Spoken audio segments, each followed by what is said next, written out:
Good morning, good morning, good morning. How's everybody doing today? Good morning. All right, I'm gonna let a couple of people get on. Um, but this is the second access denied for the new year in 2021. We got Sonya joining us soon. We're gonna take about 30 seconds for people to get on, but thank you guys for tuning in. We got a lot to talk about today, and look forward to getting a lot of feedback from everybody.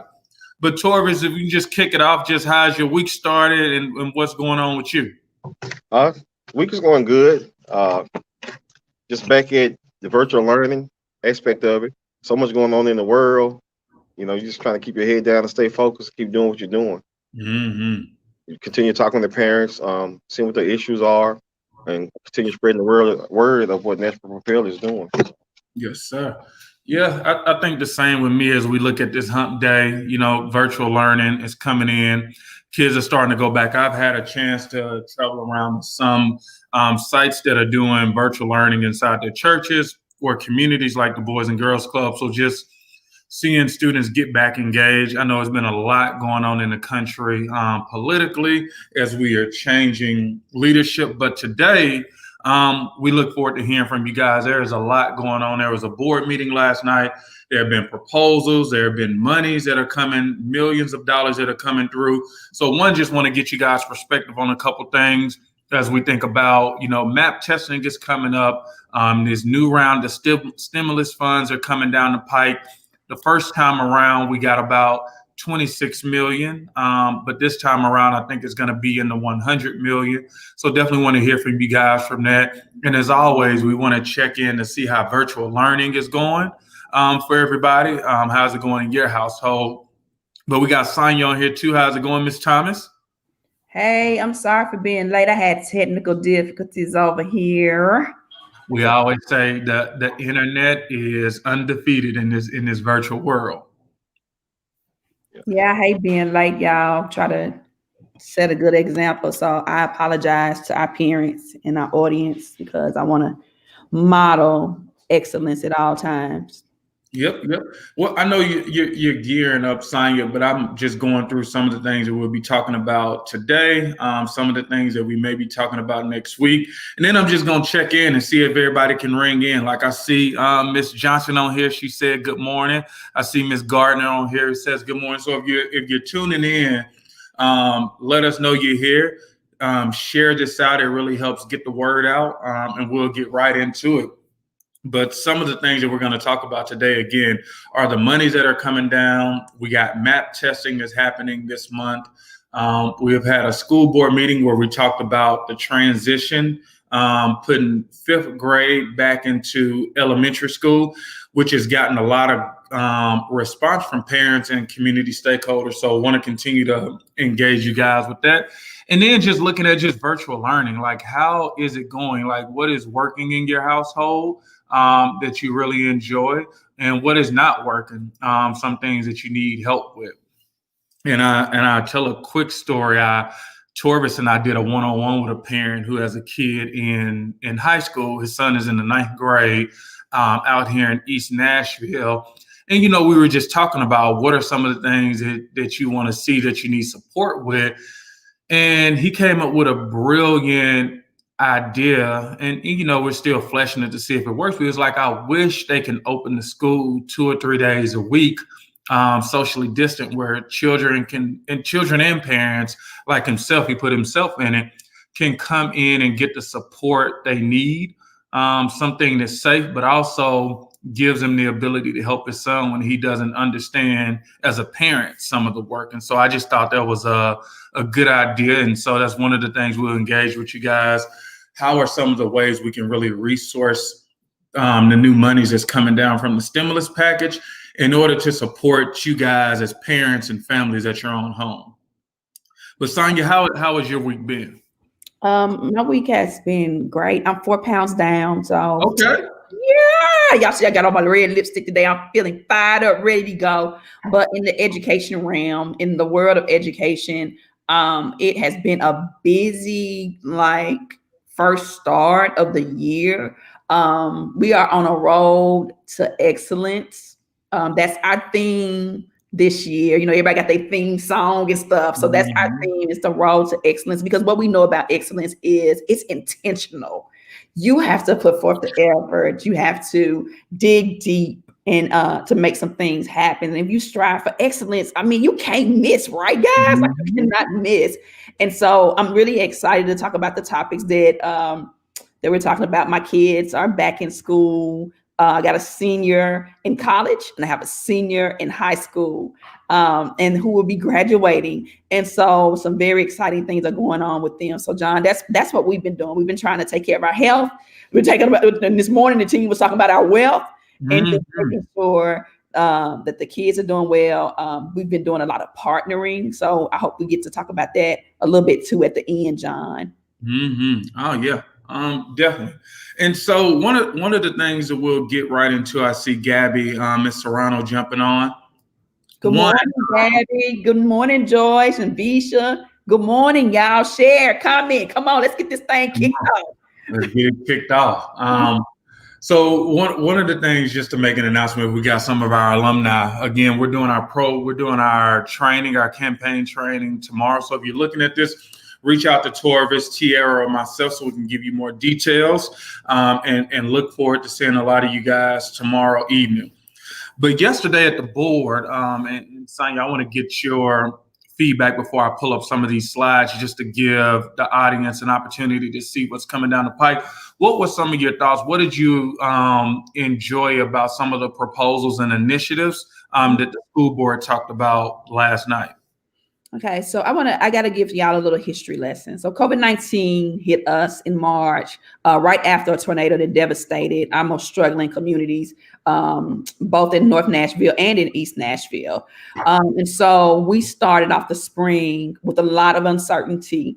And so parents all across Nashville were advocating for a plan to recover our children. What we knew and what we've always known, when anything happens in education or in social economics, it hits us hard, and in healthcare. So we knew, because we've lived this thing, right? We knew that COVID-19 was going to be catastrophic. And so we were calling on leaders, city, state, even federal leaders, to help us to recover our children, to put together a plan of recovery, just like they would in any other disaster. Whether you have Katrina, tornadoes, whatever, there's always a disaster plan. You got FEMA, but in education, you don't have nobody, and we just suffer.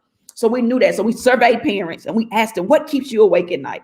And parents were concerned about their children falling further and further behind. They were afraid that we would get off to the start that we were going to get off to, where we didn't know where they were. And many didn't. In the spring, a lot of you guys realized how far behind your children were. And so all that bragging about, my daughter make an A in this, you realize that A does not really compute to knowing what they need to know, right?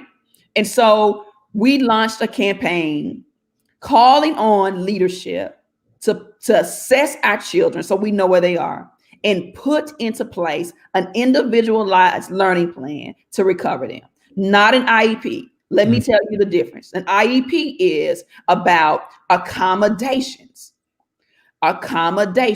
So I'm going to use just something that people can relate to. I am visually impaired and I have on glasses. Okay. And so I'm visually impaired. I have an IEP because I need make sure I have on my glasses as I'm doing my educational stuff. It's an accommodation to help me through my academics. Now, what we should be making sure of, are these glasses helping the vision impairment, right? Do we need to, we're gonna set goals, and we need to look and say, okay, are those glasses doing what they need to do? Because I've been found to have a visual impairment. And IEP is about an accommodation. And so we knew that we needed to have an individualized learning plan that not only encompasses academic and non-academic stuff. It really helps parents to know what children need. It's a partnership building. It helps us to follow our children from grade to grade, every aspect of their life, to see, is there something at home that's affecting academics? Sometimes it is. Sometimes it's death in the family, right? So that's a social emotional issue that make children's grades take a downward trajectory. Let's just say we have a child who wants to be a college athlete. Well, some things got to be done. First of all, they got to have the grade point average of 2.5 at least. They got to have at least a 19. They got to do the clearinghouse. They've got to send out letters and emails and learn how to communicate with college coaches. So that's having a strategic plan for your vision to come into pass. We have a vision for our children to succeed. And so we need a plan. Every business, every organization, everybody that succeeds in life succeeds with a life setting goals, priorities, tactics, and strategies. So we launched this campaign. So last night, let me get to it. I think I had to go over there in case we had new listeners. Last night, what we heard was some bold leadership. We heard Dr. Battle say that she listened to parents. So shout out to Dr. Battle for listening to us. Thank you, Dr. Battle. Thank you. We knew that we aligned on this with you about individualized learning because you've said it in the past. We studied you. We know that you want to do what's best for children. And we appreciate you moving the barrier, you taking a bold leadership step, listening to parents, looking at best practices, and being the game changer in our city. So I want to say thank you for listening. Said it. I'm listening to parents. So also they're putting together a dashboard, which is needed with that, because what the dashboard does is allow parents to have one designated place for their assessments, for their grades, for communications. We all have children. All of our children have a Cume file with a bunch of paper and stuff in it with notes. So dinosaur, so historic. This will allow teachers from grade to grade, parents, community partners to be able to help children. I believe that it will save us money also. You can manage your resources better. So those were the highlights. And then her focus is on the learning loss and recovering children with tutoring, focusing on literacy. If our children can't read, they can't do anything. So those were the highlights of the night, the bold leadership step, the pushback that she got. She stood strong and firm. And I told John that this morning. I was proud of her leadership last night because she got pushback about budget, so on and so on. And she was truthful and candid. And she said that this is going to expose how bad off our children are. And when I saw a leader last night that I am so proud of, and I want to tell her that to her face. Very proud of her.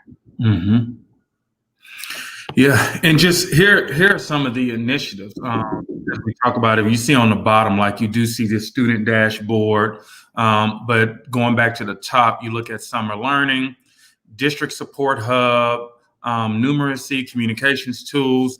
The big thing that we saw, we still have questions about the navigators, and then one of the big things, the learning loss. And so being able to address a learning loss with literacy and being able to show that on a student dashboard, we think would be helpful. But we want to hear from you guys. Like, as you look at this, we want to make sure it makes sense. So when you look at these 14 signature initiatives that the district is rolling out, what does this say to you? Do you understand it? What questions do you have? And then we just have one more slide just to give you an understanding of some of the CARES money. But take a look at it. It's 14 initiatives. It goes from summer learning at the top to the leadership development at the bottom.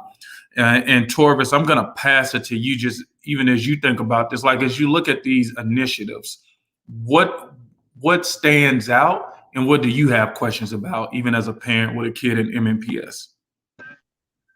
What stands out is the fact that the dashboard is not the old system, filing papers. It's almost like everything now is EHR. So you have a dashboard, which is almost like EHR, and you can understand it. Now, you still have questions with the literacy part of it, That's the big question about, can kids read? I was Mhm.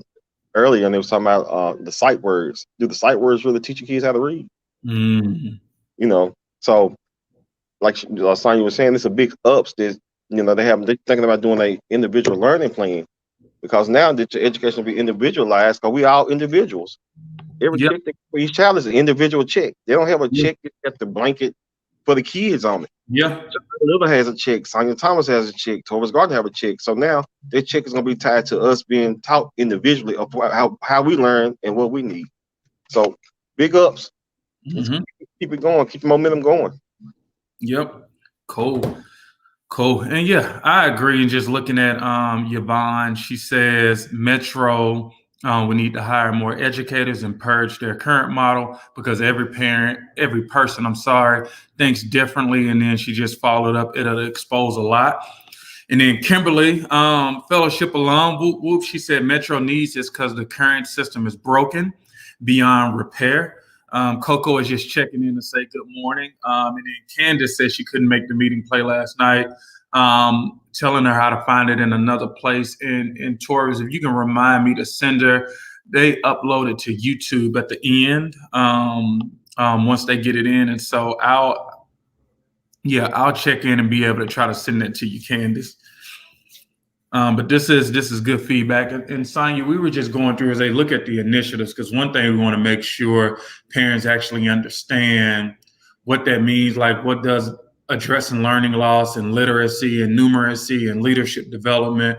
And so we were just getting a little bit of feedback from some of the parents on that.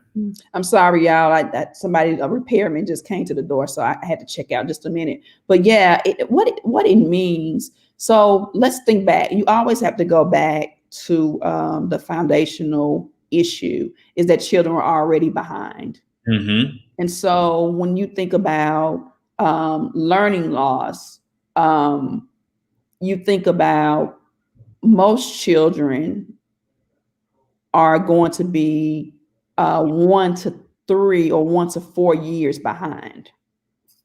Okay, because you have some children who are already behind. You have some children in 7th grade reading on 2nd grade reading level, 9th grade reading on 2nd grade reading level. So some of those children are going to exceed that. And so school has not been school. Let's just be real. For most children, it has not been school. And I think that Dr. Battle realizes that just like everyone across the country, the state and local leaders are now talking about that more. But I have to say this, guys, we've been talking about it.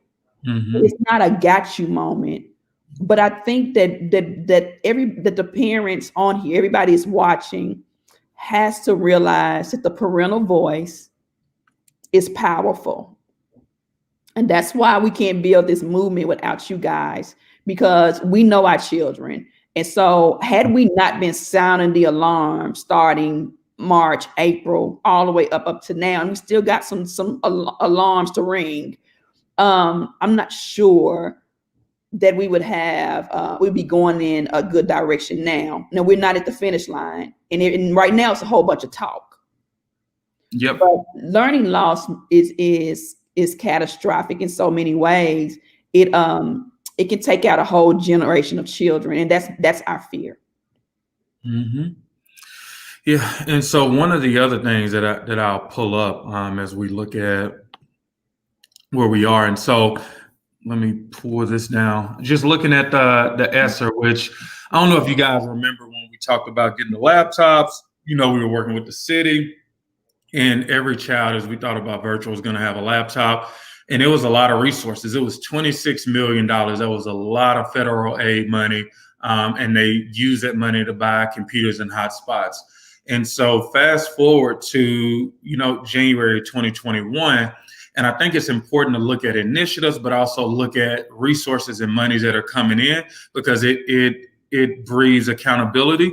And so right now, the Tennessee Department of Ed allocated $123 million from that December 2020 stimulus package to the schools in Davidson. And what it does, it's planning, and this is kind of what you guys are talking about, Kimberly and Candace, and even Ms. Johnson. So it's allowed categories through the summer of planning for long-term closures as they think about how long is COVID going to be around, addressing unique needs of special populations. Candace, I know we have talked about that. Purchasing educational technology, which is, I think it's a pullover from the funds that are left over in the first CARES package. Summer learning and supplemental after-school programs. Again, like the parent says, I wish it was a place that we could go to get tutoring support.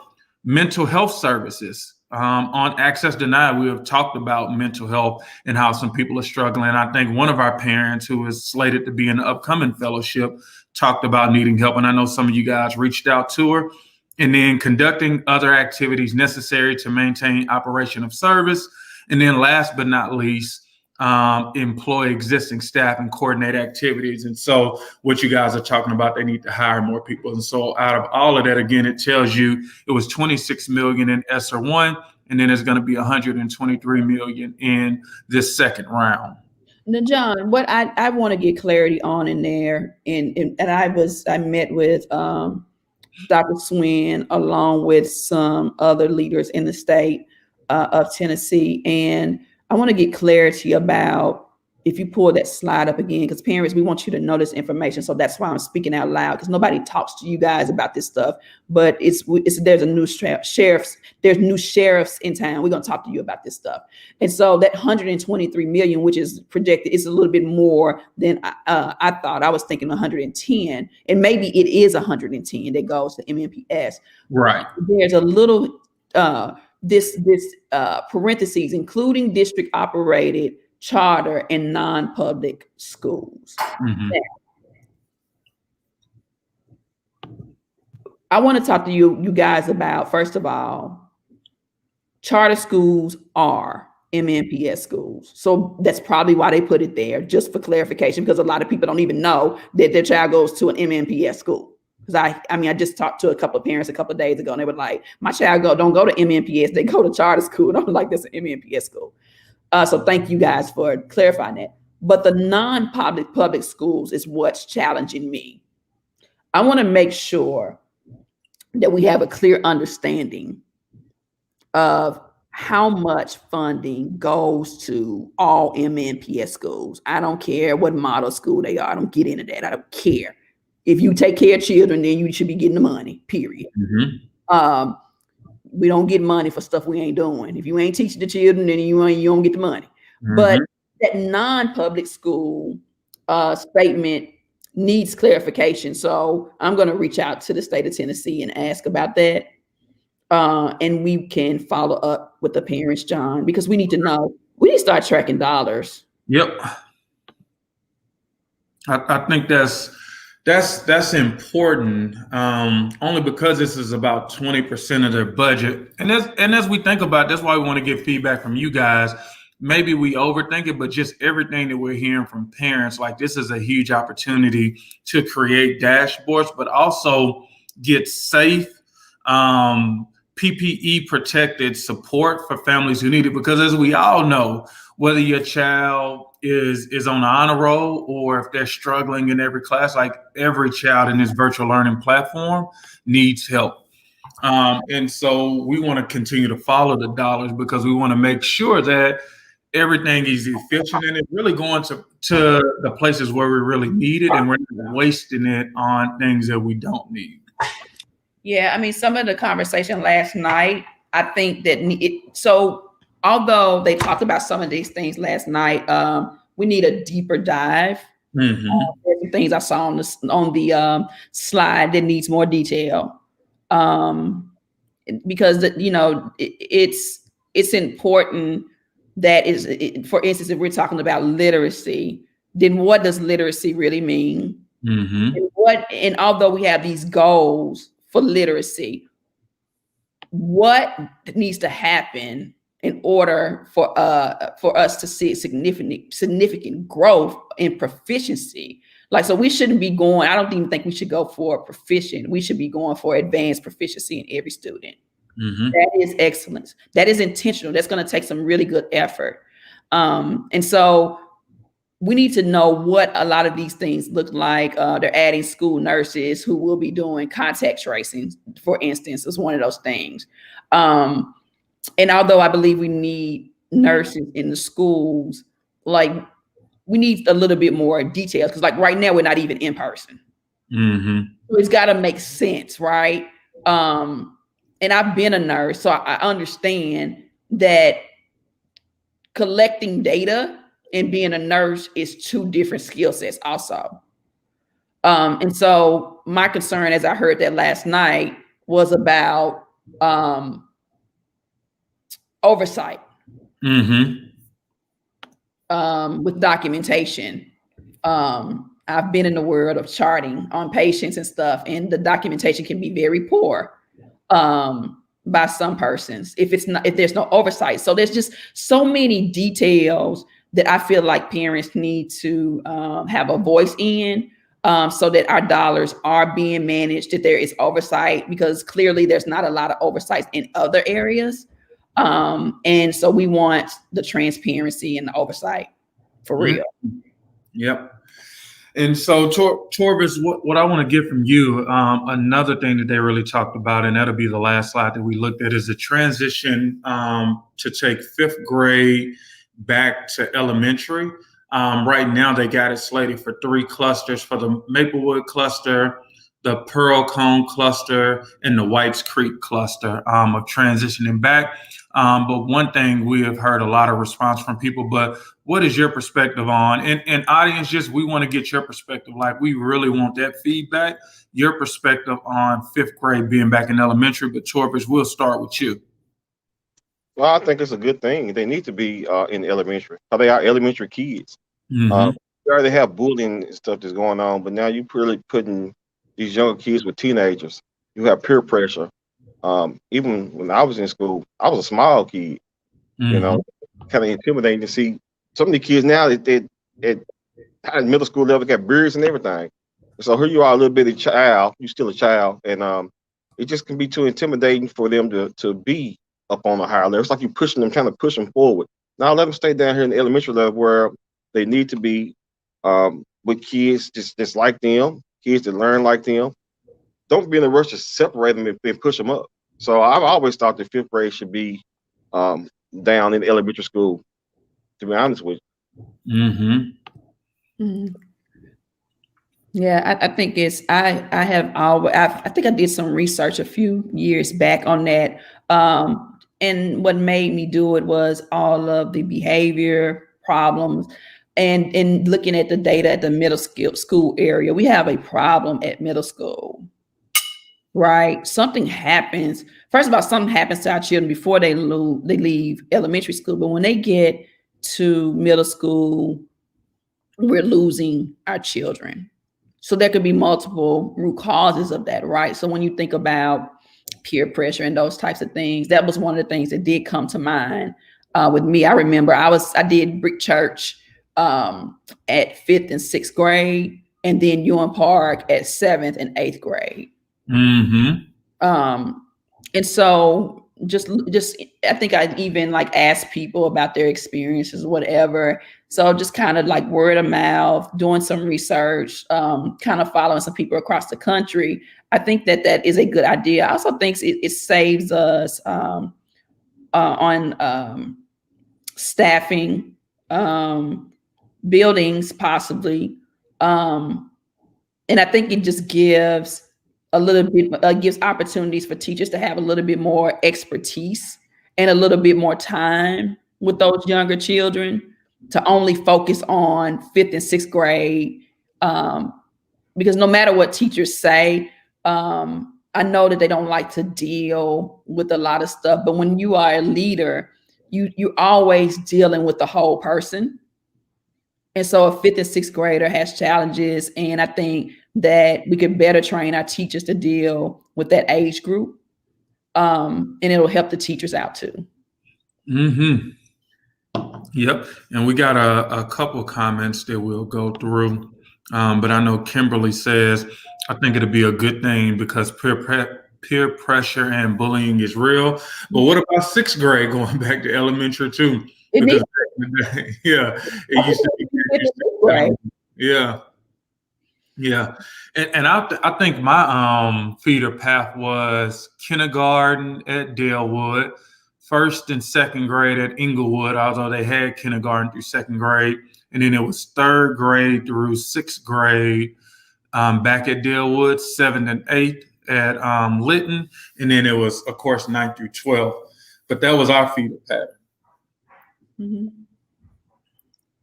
Let me pull this through. It's just the age difference. It's like what you got 11-year-olds hanging out with 14-year-old, 15-year-olds. You know, it's just when you was younger, it's like, no, you can't hang out with them. They're too old for you. And now you gonna put them in the school system, whereas you're 11 years old, but you're hanging out with these older, we call them older cats, whatever. You know what I'm saying? It's like we're saying, peer pressure. It's just two different pathways that these kids are going on. Like you says, things happen to them in middle school, and you rushing these young kids up to the middle school level to expose them to things that they're not even ready for yet. Yeah. So that makes sense. Yeah, I mean, you got the girls. They already getting so in. Shoot, I was letting it down. You know what I'm saying? Like, you know, we just got to take a step back. And worldview and environment plays a huge role in our lives. I studied that at Trevecca about worldview and how your worldview shapes you. And so we got to really be cognizant and aware of, you know, moves that we make that affect children, just even in their environment. Right? Not just at home, but also in school, in church, in camp. Everything that we do. Visha's little grandbaby, Visha and I were having a meeting yesterday, and we were talking to a parent. We were doing a one-on-one with a parent, and Visha's 2-year-old grandbaby was repeating everything we were saying clearly. Right? I lost all focus. I couldn't even talk to the parent because it was amazing how clear she was. And I can't remember what she said because I just died laughing. But it was we were organizing and talking to a parent. She was repeating it, and I was joking with Visha last night. I was like, you know, her grandbaby calls me Sana, and I said, "Shoot, Sana got to watch what she say in front of Kennedy." Because I mean, she's in a world. We're talking about education. She was talking about education and advocacy because it's her worldview. It's what she's a part of. Wow. Yeah. I think we got a lot of work to do, and I mean, even just from that story, my question goes back to what are some of the things that we need. And some people say we'll never go back to how it was even before COVID-19. But as we think about where we are now and what are some of the things our kids need, just ideas. And Torvis, you can kick us off. Like, what are some of the things we need in our school system today and to build upon that you think in your experience with talking to parents that have helped the kids? And then I'm going to talk about a place that we highlighted on our social media that's trying to help the kids as well around virtual learning. Okay, let's say it's not gonna go back the way it was. It don't need to go back the way it was. It was a failing system. So it's time to go forward. Use this pandemic to go back and fix the wrongs that you've done for so many years. I'm thinking this money needs to be, I mean, it can't be spent on technology, as far as computers or things like that. They should already have them. We've always heard the fact that we don't have the money. And as we see, following the money, there is money. That you're using it at the right place. Be accountable and transparent to let us know how much money you have and what you used it for. Ask questions. And with the question that you asked, it's going to have to be an individual learning plan, be number one. Number two would be tutoring. It's dealing with the learning loss. And then also you need to get some type of, I guess, pods. Use the money to expand your mind, think outside the box, and use it for money. It's like, you know, I wish I could win the lottery. And then when you win the lottery, then you don't have no plan for the money and people go broke. When you need a plan, you got the money coming. So you need to have a long draw that plan. Even answer parents, like we answer parents. We get ideas from them all the time. Ask them what you need. What do you need to make your child successful? Individualized, just like the individual learning plan. So I like those are some things I see that you can use to help close the learning gap and learning loss in the education with the money that they get. That's beautiful. Torbis, you kind of took me back to our conversation. Like each morning, guys, we have our team organizing call, and we talk about like relevant information. But today's focus was on financial literacy, and John leads that call, and it was a very good topic. And he asked a question about how many of us knew anything about credit scores growing up. And we didn't. Mm-hmm. We didn't. And so I said it to say, when you have a plan, see, those are things that you need to be equipped with so that you can make a plan. Yep. And it's a no-brainer, right? An individualized learning plan encompassed with literacy, numeracy, all of those things, a plan to make sure those things are advanced, proficient, and we're advanced in those areas. Without a plan, without a vision, the people perish. And that's why a lot of our people don't see wealth and don't understand what wealth means. Wealth don't mean you make it rain. Right. It doesn't mean that you're buying cars. Wealth means a lot of things. Wealth means you be in control of your finances, no matter what you got. It means being stable in your finances, being stable in your health, being stable in your service. Most wealthy people they're philanthropists. They give back. They understand that there's some servanthood to wealth. And so those are the things that we don't know as a people. And so, thank you for bringing that up, Torbis, about having a plan, and just repeating that over and over again. This is about having a plan, and not just doing things off the cuff like we've been doing. Mm-hmm. Yep. Yeah. I mean, go ahead, Torbis. I'm sorry. And what Sonya just said, it's not planning to have a plan. You planning to get a plan. Now you need to have a clear and present plan. Yeah. You know what I always say about meetings? Y'all notice that in the team, they notice when I say this, a meeting shouldn't be about planning. We very rarely have a meeting where we're just planning. A meeting should be the plan is brought to the meeting, and feedback and then implementation. We very rarely have a meeting where we're just planning. I'm like, that's a separate meeting, because planning should go outside of a meeting. That's why, and I'm gonna tell you where I got that from. Enoch Fuzz. He said, folk meet around here so much. That was the first time I ever heard that, about 3 or 4 years ago. It's planning to have a plan and not doing nothing, right? Meetings should be about bringing the plan, feedback, boom, and then implementation. So, boom, giving y'all a little nugget. Yep, there we go. And so one of the things that we'll talk about just real quick, let me just highlight a couple of the responses. Kimberly says we don't need to go back, but we need to use this pandemic to change what's broken. Vaughn says they need all of you guys as school board advisors. We're thinking about something like where we can have this type of engagement as we're going through the school board meeting. I mean, at the end of the day, the school board is elected, and so we need to be listening to parents who have real challenges, but who can also talk about the things that are working for them. So thank you for that, Yvonne. Candace talks about older siblings of these kids are doing things that their younger brothers and sisters are taking to elementary school and telling their schoolmates about it. Kids need to be with kids, and junior high needs to be 7 and 8. I'm a little biased. I believe that too.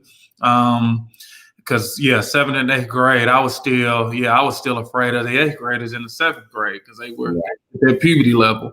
Yeah, I be seeing men at the grocery store that were boys when I was in 7th grade. The first thing they say to me, "I liked you, but I was so scared of you." It's real. 7th and 8th grade. So 5th and 8th grade is like miles away. Credit score is life skills. School doesn't teach that. And so, that financial literacy piece. And then Kimberly closes out with most kids don't even know how to balance a checkbook or even understand how to read a bank statement, which is detrimental. which is detrimental to long term. I never forget the comment one of the car salesmen gave to me. It's like, you want to ride home or you want to drive home? And Yes. I want to drive home. What Yes. I signed up for to drive home was an $11,000 car that was probably worth $6,000, but on the $11,000, guess what my interest rate was? Like, just make one guess on how much the interest rate. 15.6. It was 29.99%, 30 cents on the dollar. I drove a whole damn person, a 29-year-old man. But I paid for it. Oh, I paid for it. I do have a question for everybody that's listening, because this is what we know. Like, reading was not taught to a lot of us. Like, that's why we have this generational curse of education. We also have a generational curse as far as the wealth. And so maybe we'll send out some type of survey about parents who want to know about if you need some help with reading, and also if you would like to take a financial literacy class. Yeah. That's big, Tanya. Next week, drop maybe a survey to see how many parents are interested, because this is what I know. And I talked about this, about worldview and generations. A lot of us were not taught. And so guess what we're teaching our children? So if we equip parents with that, then we can help our children and save them from some of the heartaches that we've been through. And saying that, she was talking about balancing the checkbook. Well, at this age, they're not even teaching cursive writing in school, so they won't even learn how to won't even have to sign a check. Yeah, you got to sign it. She's not teaching that. We have a budget and finance class. I know at Hunters Lane, my daughter is taking that and she enjoyed that. However, I wonder, just like what we're saying, should some of this stuff be taught earlier to build some of those skills of being organized? I think that we're missing those soft skills in school of being organized, but that's why we want an individualized learning plan, because in the beginning, it teaches children how to plan for life, period. Amen. Yeah, schools that have budget and finance class, but it's not, to me, if you're teaching numeracy, and maybe this is something we bring up to Dr. Battle, that should be inclusive of numeracy. Yeah, I'm write that down. Yeah. Oh, yeah. I'm already on it. Can we get serious? And this may ruffle some feathers, but at least once a week or once a month, I have really deep conversations with people who say, and to me, this is so disrespectful. So yeah, we could talk about it. But they say if the parents would do better or be real parents, we wouldn't be in this situation. And I always take a deep breath. And then sometimes, what we had this conversation, and I put it back onto the parent exactly on where they are. But we got to realize the old saying says, if you knew better, you do better. Do better. Again, if you knew better, you do better. But if you don't know no better, how you going to do better? And nobody's teaching you. Nobody's teaching you. And if we think about our public school system, as we looked at the 60s going through civil rights, they were desegregating schools. In the 70s, the schools still were not desegregated and it had to be a federal mandate. But once the federal mandate came, specifically in Nashville, Tennessee, our school system in the 70s in MNPS was over 100,000. Today in 2020, we're at 86,000 plus. And so we still have not gotten back to that level. I correct you. We are not at 86,000 plus. We have lost 35,000 across the state of Tennessee. And last time I checked, it was minus 4,000 to 5,000 in the district. They have grown. So we got to really watch these numbers. I think it's us being cognizant of this money too. Stop saying 86,000 children. And my thing is, who does that 86,000 children include? Right. If it includes charter schools, then stop separating charters. Yep. They got 86,000 now, which they got paid for 86,000, but they don't know where those rest of those kids are. So let's, like I said, we got to keep up with the real numbers. Just like they're keeping up the COVID cases, we need to keep up with the real numbers. Because last I heard, they was talking about we couldn't find these many kids, and then they was kicking $20,000 out for truancy. Yeah. But like we said, we find kids all the time. They find us, we find them. If we will find the kids that you're looking for, just give us a chance. Communicate with parents. But we need to find them, and we need to make sure these numbers are right. Because I know one weekend it was 3,600 had never logged on. Then miraculously on Monday morning, it's only 1,600 now. You found all them people over the weekend that you don't even work on, and you can't find them before that. Let's keep the numbers real. My fault, John. I cut you off. Go ahead. No. But that's the discussion. And I think when we think about our kids, we got to look at the parents. If the parents were never taught, like my dad, I was telling the team, my dad was notorious for having 10,000 in cash. And over the holiday, I was thinking about what to get him for Christmas, and I was just talking about a couple of accounts like Acorns or Stash. And he didn't even know about that. If he would have put just a little bit of his money in those accounts back in the day, it'd be worth far more. But if he knew better, I know he would have done better. And we got to hold our system accountable to going back to what they didn't teach us, and not hold. A parent can't teach their children how to read if they don't know how to read. A parent I was talking to was like, man, in this virtual learning, my child is 2 years behind. And I was like, man, I'm going to tell you, even before they got to school, middle school, they were on average 2 years behind. And when I said that, he opened up because he realized it just was his son. He was like, man, I'm not going to even lie. My son may be 5 years behind. And that was a hard conversation to have. And so this is a parent who is really in his kid's life. He is with his kid 24/7, but he didn't know no better. So he can only give his child the love, make sure he's going to school, make sure he's showing up, books, doing homework, but he can't teach his kid what he don't know. And that's why we all have to work together to change our education system, because it is broken right now. Like, they're trying to clean it up, but right now where we are currently today, January 13th, it's broken, and we got work to do.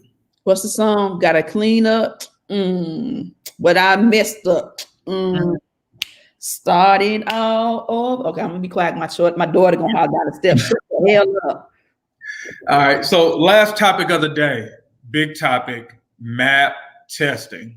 We have heard it's coming down the pike. Oh, it's down the pike. Started this week. Started January the 11th. Oh, so it started this week. And we know last time around the results in MAP testing were off the charts. They were better than expected. And then what we talked about, what we already knew as parents, it was hard to see our kids suffer. And a lot of parents were helping their kids out. And so they inflated the numbers. But how are you feeling about MAP tests? What are some of your questions? What are support that's needed? But let's talk about MAP tests. So I'm getting ready to have a link dropped into the chat. It's a video from the district. You should see it now, where they are. It's a video available. They had an event on Thursday, January the 7th at 6, that was explaining how the MAP test functions and the data it provides to teachers and families. And they want to walk through the best practices for families to assist students in taking the examinations without impacting the results of the test. Parents, let your children take them tests by themselves. They only get one of them right. They get one of them right. That's the only way we're going to know. Don't be ashamed. To stop being ashamed. It's not your fault. Let them take that test. If little JoJo only can do 5 of them, he only can do 5 of them. The district needs the truth. Because some of those tests were truthfully inflated because you had parents taking them because they were trying to, of course, they're going to try to help their children. Right? Coach children through. But it does not, they need to know. We need to unravel the ugly truth here. So let them children take them tests by themselves. Now, if they have an IEP, the accommodation needs to be provided so they can do the best that they can.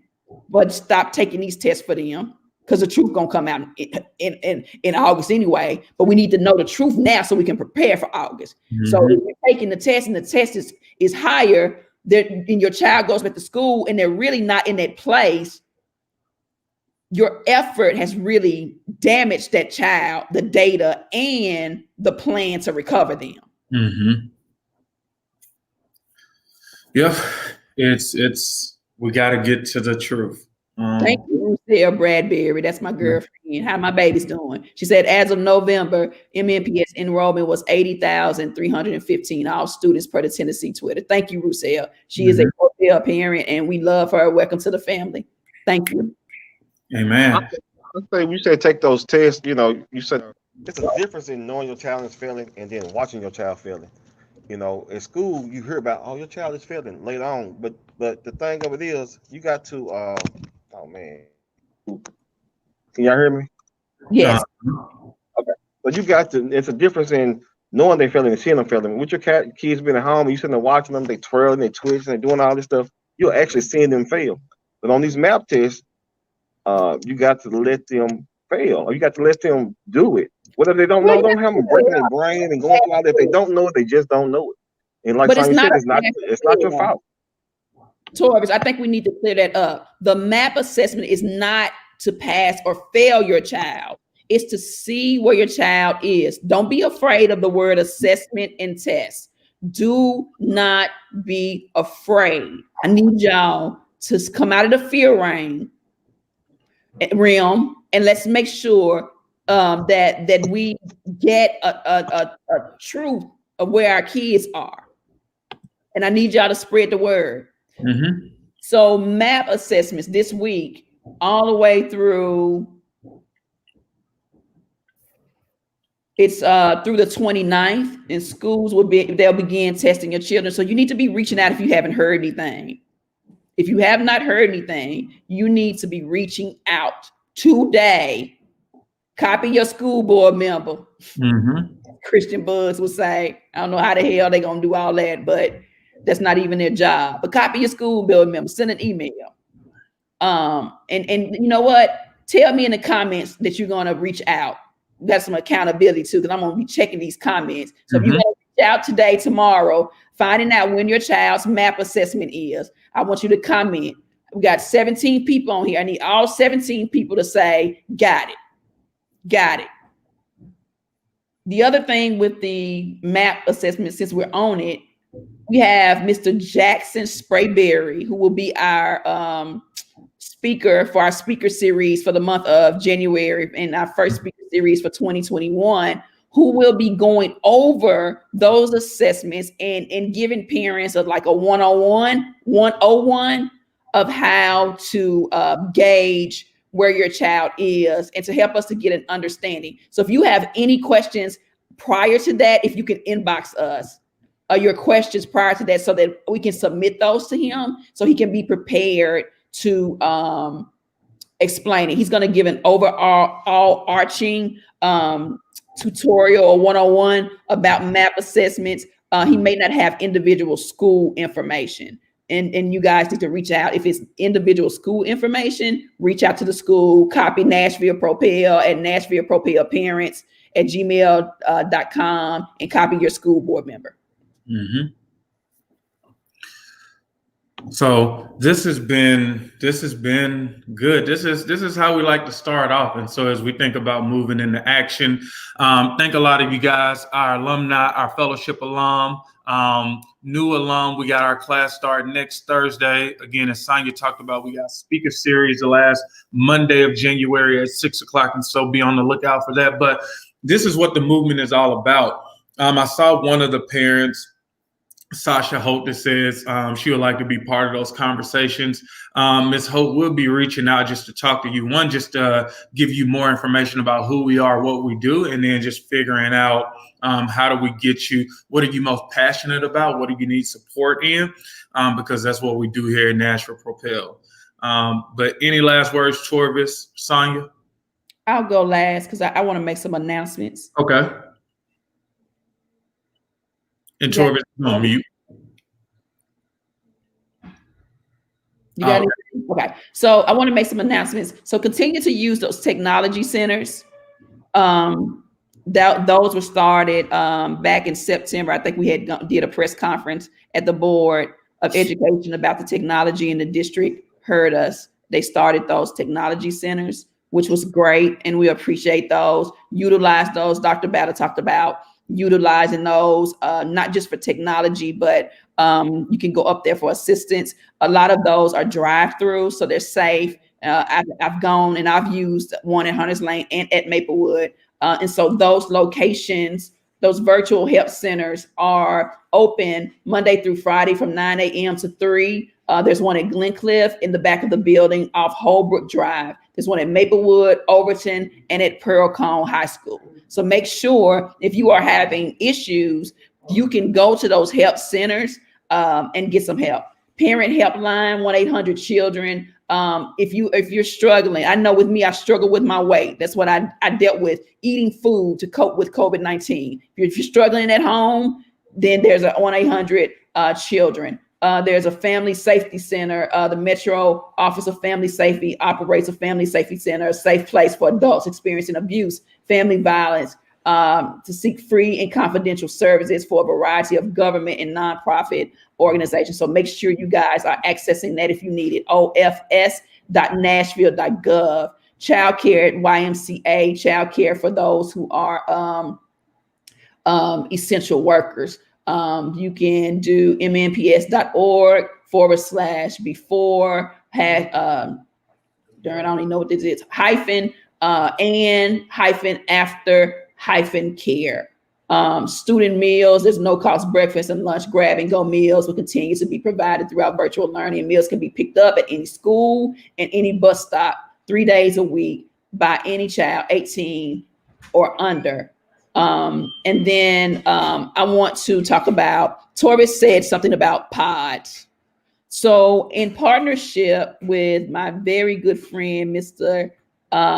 Corey Harris, who has been a Nashville Propel partner ever since we started this work. He is a former NFL player. He's most known for his Super Bowl championship with the Baltimore Ravens, but he's played for Seattle, Miami, so on and so forth. He is a dad of 2 children. He loves children. He has substitute teach here in the district. A lot of your children he knows. He's substituted a lot in the Maplewood cluster. And so we are partnering with Corey and his organization called the Heart International Education Foundation. And we are partnering with developing a program called Vital Support. This is what we know. We know that a lot of our children are suffering. And so we're not an organization to stand back and watch people suffer. So I want to let you guys know that we are planning to put together a pod. And next week, we will have some big announcements about that. We will have Corey Harris on our show with us to talk about education issues and then to formally announce our Vital Support program. It's going to be a positive youth development program, developing the it in our youth. And so we're going to pilot this program in the virtual setting, and we will have an application for parents to apply for that program. So that's huge. Shout out to Corey, love him to death. He's also a personal trainer. He's been training me for the last week or so and training my children. So he'll be at my house after a while, training me. But I wanted to shout out Corey and our new partnership with his 501c3. All right. This has been good. We started on time. We're finishing right on time. Thank you guys so much. A couple of you will be reaching out to you on the back end, but thank you guys, and we will see you soon. See you next Wednesday. John, yes. Go to our website. If you're new to our Facebook, NashvillePropel.org. NashvillePropel.org. Follow us on Facebook. Follow us on Twitter. Follow us on Instagram.